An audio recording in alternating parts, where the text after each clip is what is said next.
Welcome back to the Wisdom of the Donut Hole podcast by Ugly Moose, Alaska. This is Season 2, Episode 3. This is a podcast about the books by Alaska true-to-life crime author Ron Walden. Look for us on your favorite podcast platforms. Subscribe, like, and tell your friends. And there's a new option for readers. Order your books at ronwalden.com by going to his products page. Use the link at the top right of his website. It's very simple, and they make great gifts. You simply choose the book description, highlight and copy the link to your browser, and press enter. The landing page provides simple ordering, ships directly to you or any recipient you choose to send a gift to. It's so easy that even I can do it. I want to thank you for your 30 years of readership, and welcome to Ice Blue Eyes, an Alaska story of greed, love, and revenge. This is about Seattle bankers kayaking in the Prince William Sound area that are killed by ice and waves from a calving glacier. Their bank finds flaws in the dead bankers' handling of Alaska's Department of Revenue accounts. Alaska State Trooper Reuben Hayes investigates, becomes embroiled in a massive case of bank fraud, suspects including the bank president, a manager of the Alaska account, and even Alaska's governor. Local drug dealers, a cartel, and the FBI may even be involved. This Alaska whodunit will keep you in suspense to the final page. Ice Blue Eyes brings readers to Alaska to discover amazing sights like Prince William Sound, the Harding ice fields, and incredible glaciers along the shore. Easily accessed by boat and even small kayaks, these amazing, massive glacial cliffs of ice often calve into the sea. The result's not only icebergs for miles, but small tsunamis that rush to the open water under the pressure of massive collapsing ice sheets. Beautiful and dangerous, they can claim lives when one ventures too close. Ice Blue Eyes is the story of a young state with immense natural resources so abundant, many are considered critical to our nation's infrastructure. Oil, natural gas, gold, and other precious metals, fish, and other seafood have blessed Alaska with revenue and wealth few states will ever know. There's no state sales tax, nor a state income tax. Alaska's communities and boroughs do use local sales and property taxes as revenue sources to pay their fair share of services, but the state can share wealth through grants and direct funding, and investments help those funds grow. Alaska has its own financial management and investor divisions, but the state is not a bank. Funds are used for annual operating needs with constitutional priorities for required funding for public safety, transportation, and education. Everything else is funded as needed, including political pet projects and as a supplemental source for community needs when a local tax base just can't provide adequate funds. This wealth is frequently audited and examined to assure it's actuarially sound, intact, and secure. In a world of temptation, Alaska's revenue, investments, and overall fund wealth could be mined for pennies, yet amount to millions. Alaska's grandeur is legendary. It creates beauty, a postcard view like no other in any direction you look. It's a land of contrast. Sidney Lawrence knew this when he painted his landscapes. He painted Mount McKinley bathed in sunshine and simultaneously surrounded in swirling snow and in mist in a pastel light. Robert Service understood it when he wrote his humorous poetry of the Yukon with tragic endings. The state of Alaska embodies excess in a very humble sort of way. Alaska's landmass is 1/3 the total of the entire lower 48 states and is more than twice the size of the great state of Texas. Its population is about 730,000 people, about the number found in a good-sized neighborhood of some of our nation's major cities. The distance from Adak, Alaska to Anchorage is greater than from Adak to Japan. It's farther from Alaska to Washington, D.C. than it is to Russia. Winds of coastal Alaska, if experienced in any other part of the country, could be called hurricanes. On the shores of Bristol Bay, winds of 100 miles per hour are just a bad day to go flying or boating. Alaska has more coastline than all the other states combined.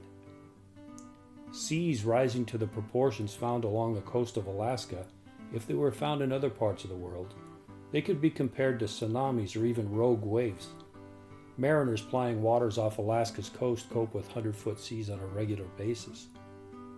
Alaska is a land of contrast and mystique that lures adventurers from every corner of this world. They come to experience what they just can't find anywhere else. Adventure can be as close as the steps of an airplane or a boat deck, or it might remain at arm's length through the window of a tour bus or a boat. There's something here for everyone. In Ice Blue Eyes, it was this spirit that prompted two young Seattle bankers to come to this place. There was to be a third member of their party, an electronics engineer from Boeing, but labor problems at the plant required him to cancel at the last moment. Tad Morton focused on lashing his large backpack to the deck of his sea kayak. A deckhand on the Kenai Fjords Tour's excursion boat was lending a hand. A few yards behind the 100-foot tour boat was another sea kayak bobbing gently in the calm water. The man sitting in it watching as Morton and his helper slipped the bright blue kayak over the stern of the boat. The deckhand held the line while Tad eased the kayak into the water. After a final equipment check, he slid into the cockpit. With a few final adjustments, he waved to the deckhand, who tossed the end of the line into Tad's outstretched hand. The tour boat skipper appeared on the aft deck. "I'll pick you up on Friday." "We'll be here, thanks for everything." Tad waved, then punched his paddle into the frigid waters of Prince William Sound. They heard the engines of the tour boat rev, moving the vessel on its way up the bay. The men were now alone to enjoy the adventure that they had planned for 3 years. They spent every free moment practicing skills in bays and inlets of Washington State's Puget Sound just for this adventure. They'd packed and repacked gear many times, eliminating unnecessary items, refining what they'd take. Custom electronic equipment was built for their trip by their friend Colin James, technology and equipment secured through the Boeing Company. Colin built radios into helmets for communications between the adventurers. He'd built special GPS receivers into the cockpit frames of each kayak. Finally, he'd built remote controls for video cameras on 4-foot-tall mounts on the bow of each kayak. The cameras could pivot right, left, up, or down with the touch of a button on a small screen on the cockpit frame. The men had worked as a team when practicing in their boats. Everything went as planned, and they became expert in these small crafts. When satisfied they were ready, they booked passage to Alaska. Just days before the trip, a labor problem at the Boeing plant required Colin James to cancel. Tad and Ben finally decided to proceed as planned, but without their friend Colin. So here they were, Tad Morton in the blue kayak, Ben Gerlitz in the bright orange one. The men took the tour boat from the city of Seward to Ayalak Bay. They spent a lot of time researching where to spend the last week of this vacation. This was the ideal spot. They'd learned the small black sand beach in Holgate Arm would be the perfect safe place to camp. It was safe from most bears and would provide a central base from which to explore the bays and inlets of Ayalak Bay. "Isn't this great?" Tad spoke into his intercom in the helmet.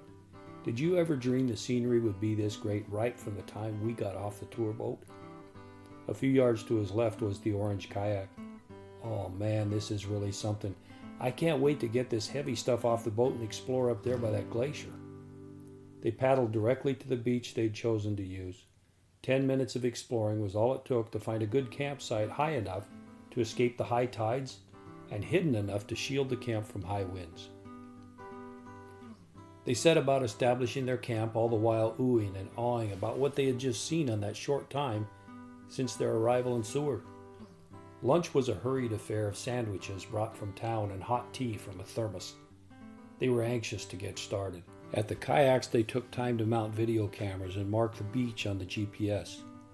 In late July, there would be no shortage of daylight for the return, but cautious navigation was one of the things they practiced and which they had become a habit of safety. "Wow, look at that eagle over there. He's so close." The eagle obliged the men, tilting its head back and giving his distinctive call. Satisfied the tourists were no threat, he sat in a spruce tree and watched as the little boats made slow progress toward the head of the bay. As they moved up Holgate Arm, they began to pass small chunks of ice floating in the water. The farther up the bay they paddled, the more ice they encountered and the larger the pieces. Ben had been taking pictures as he maneuvered the orange kayak towards Holgate Glacier. The video camera was working perfectly. He was filming a pair of seals on a raft of ice when the voice came on the intercom and interrupted. Ben, I'm going to try to get closer to this glacier. See if you can get some good video of me with the ice wall behind my boat. Okay, but be careful. There's lots of ice floating in this water, and these boats won't take much of a hit from an iceberg. The blue kayak made its way slowly toward the glacier through the pieces of ice. It was a marvelous sight. Seabirds were circling, seals were lazing in the water. The sun was shining bright. This is a perfect vacation, Ben thought as he followed his partner with the camera. It took Tad almost a half hour to paddle to the glacier. It was much farther than he had thought. The size of the ice wall was so much larger than he estimated. The murky water splashed against the ice where it met the bay. Water poured from under the glacier on the right side, a result of the warm summer sun attacking the 10,000-year-old ice. Tad paddled along the face of the wall, overwhelmed by the sheer size of this monster. When he estimated he was about halfway across the face, he turned and waved to the camera, then began to paddle backwards towards the ice. He backed his kayak to the ice and turned so he could reach up and rub his hands on the blue crystal. Ben bobbed gently in the water some 400 yards away, filming the first wide angle and then telephoto. He captured Tad at the base of this monolith, then zoomed out for contrast until the blue vessel was almost unseen in the panorama. The sight was breathtaking. I think you should back off a little, Tad. It may not be safe up there. Yeah, in a minute. I can see sea otters and seals to my right. I'm going to check them out before I start back. Did you get good pictures? I think so. He stopped mid-sentence. Ben zoomed in for a tight shot when something caught his attention.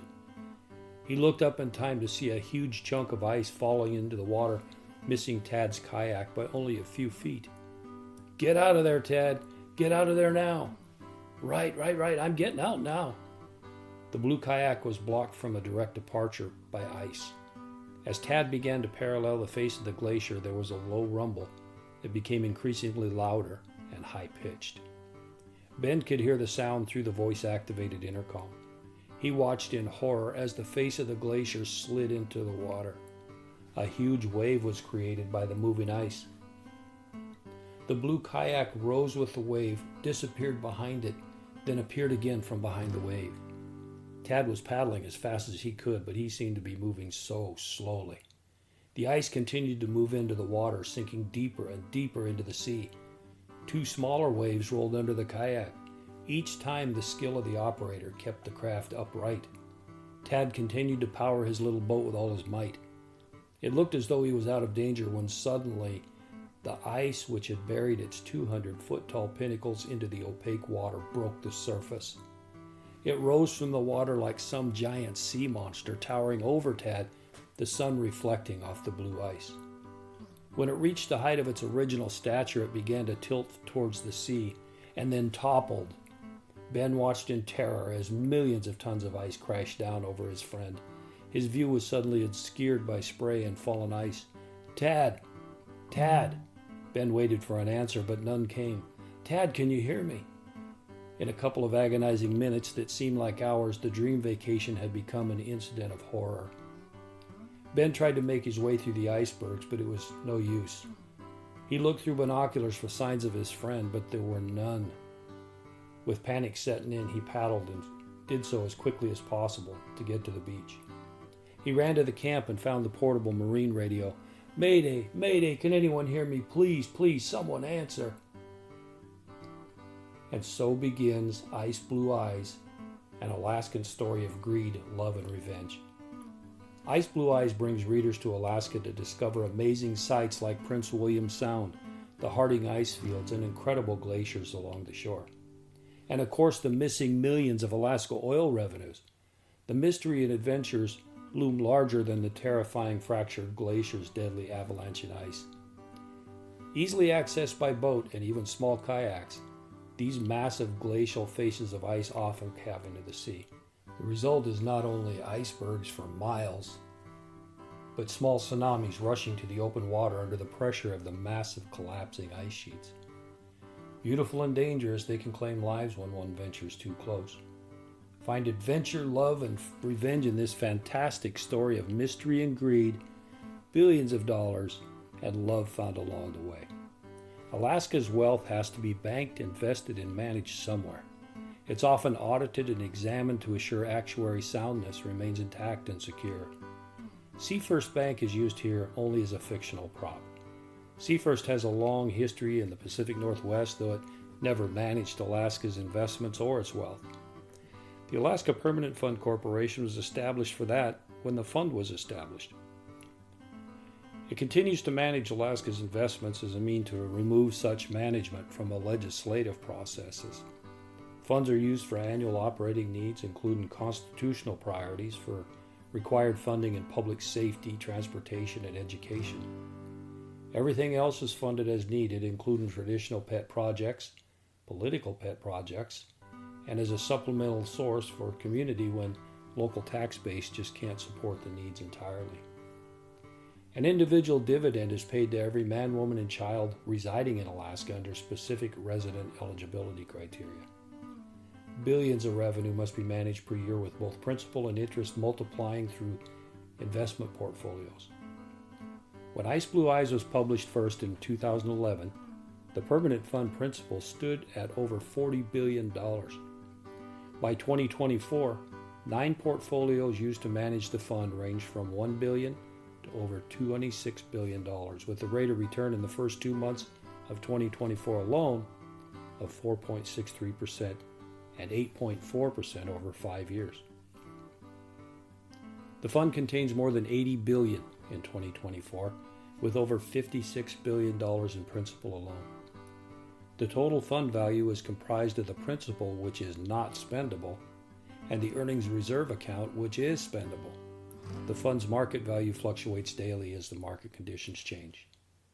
The dollar amounts are mind-boggling and could easily be manipulated for personal gain if it wasn't for the strict controls in place at every step, for every cent, and if not for the integrity of the institutions policing Alaska's interests.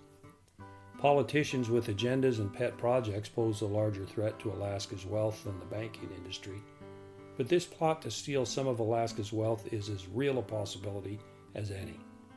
Ice Blue Eyes is a great adventure, well worth the time to read it. Ron Walden, Alaska's true-to-life crime author, weaves an exciting story of greed, love, and revenge. Ice Blue Eyes and all of Ron's books are available wherever the books are sold, including your hometown bookstores. Ask for his books if you don't see them on the shelves. Buying locally is always the best. Our show notes at www.wisdomofthedonutholeblog.blogspot.com have links to the places and key elements of this story. Please check those out. You'll find a lot of interesting information. Go to ronwalden.com to see how easy it is to order your favorite Ron Walden books directly. And we'll return next time with Ron's 4th novel, which was published in 2012, Blue Sky and Green Grass, Murder, Money Laundering, and Winter Farming in Alaska. To summarize, when a trapper flying out to his trap line one freezing cold morning discovered an airplane nose down in the trees, he lands to find the pilot was dead, frozen in his seat. 4 duffels piled behind the pilot contained marijuana, a briefcase filled with cash, and a Colt .45 pistol. Ultimately deciding to keep the money, surmising it wouldn't be missed, his greed draws a cartel's henchmen to retrieve it.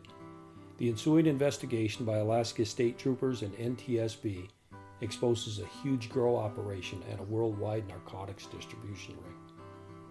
Informants surface. Circumstantial evidence is gathered, but hard evidence connecting a suspect is lacking.